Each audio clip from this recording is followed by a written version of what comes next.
You've definitely heard the phrase liberty, equality, fraternity, right?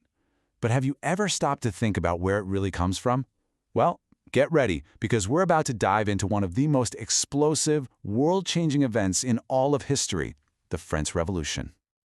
Okay, picture this. It's July 14th, 1789. Paris is basically a tinderbox just waiting for a spark.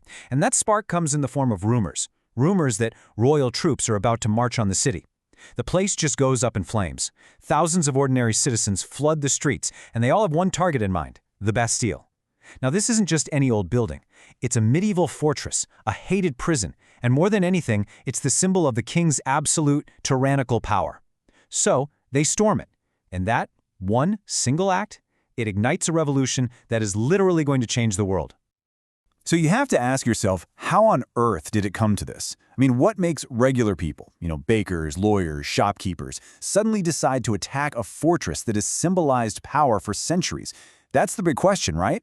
And that's exactly what we're going to unpack. All right, so to really get it, we have to hit rewind. Let's go back and look at the recipe, all the ingredients that cooked up this perfect revolutionary storm. Because believe me, this was a kingdom teetering right on the brink. So the system they were living under was called the Old Regime. And really, that's just a fancy term for the way French society and government was set up before everything went down in 1789. Think of a system that had been around for ages, built on tradition, a strict social ladder, and most importantly, privilege for a select few. Okay, so this table really breaks it all down. French society was split into what they called the three estates. You've got the first estate, that's the clergy. The second estate, the nobility, and then the third estate, which was, well, literally everyone else. Now just look at those numbers. It's kind of nuts, right? The first and second estates made up, maybe 3% of the population, but they held almost all the wealth and paid zero taxes. Meanwhile, that bottom row, the third estate, 97% of the people, they were stuck paying for everything. The whole system was on their backs. And hey, if you want to know how people felt about this, look no further than this image. This was a super popular etching back in the day, and it tells the whole story without a single word.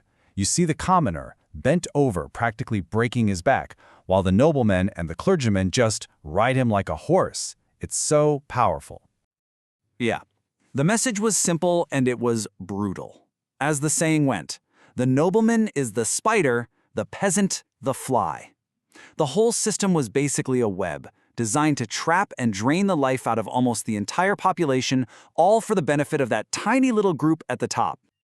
So you've got this deeply unfair society, and on top of that, the government itself was flat broke. I mean, completely bankrupt.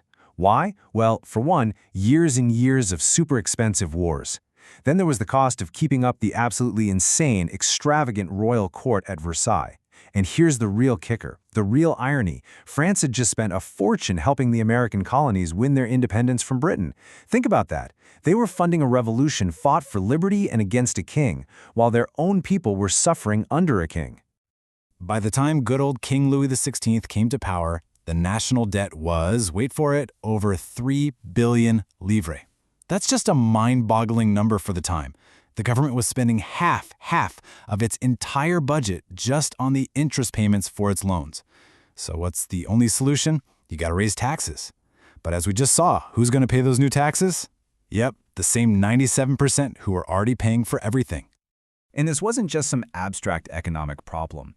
For most people, this meant a daily struggle just to survive. The whole system was incredibly fragile. All it took was one bad harvest, step one right there, and the whole country would spiral. Suddenly there's not enough grain, which means the price of bread, the main food for the poor, just skyrockets. People can't afford to eat, they start to starve. And what happens when people are starving? You get riots. Okay, so let's recap the recipe so far. We've got a deeply unfair system pushing people to the absolute brink. But here's the thing. Being angry and hungry is one thing. Having an actual blueprint for a totally new world, well, that's something else entirely. And that brings us to our next key ingredient, some seriously radical new ideas. Now, inside that massive third estate, a new class of people have been on the rise. We're talking about merchants, lawyers, doctors, successful business owners, what we'd call the middle class. These folks had money. They were educated, but they were also incredibly frustrated, because no matter how successful they became, the system would always treat them as second-class citizens just because they weren't born a noble. They were hungry for change. And what were these people reading? They were devouring books and pamphlets from Enlightenment thinkers. And these weren't just dusty old ideas stuck in a library. No way. They were spreading like wildfire in coffee shops, in pamphlets passed from hand to hand. People were openly debating these bombshell ideas. You had thinkers like John Locke saying, hey, maybe kings don't have a divine right from God to rule. You had Rousseau talking about a social contract where the government's power comes from the people, and Montesquieu arguing for a separation of powers. I mean, every single one of these ideas was a direct assault on the very foundation of the old regime. You could just feel the tension in the air. It was palpable. There was this English guy, Arthur Young, traveling through France right before things kicked off, and he wrote this absolutely chilling quote. He could see it plain as day that the suffering of the poor, which was totally ignored by the rich, was building up pressure for a massive, violent explosion. So the whole kingdom was basically a giant powder keg. It just needed one little spark to set it all off. And in 1789, the king himself lit the match. Desperate for cash, King Louis makes this fateful call. He decides to summon the Estates General, basically an assembly of representatives from all three estates, to get them to approve new taxes. Now, you have to understand, this was a huge deal. This group hadn't been called together in 175 years. But here's the problem. The whole system was rigged. Under the old rules, each estate got just one vote. So the first and second estates, the clergy and nobles, could always team up and outvote the third estate 2-1. It was a joke. So the third estate comes back with a demand. Forget that. We want every member to get one vote. That would actually give them a chance.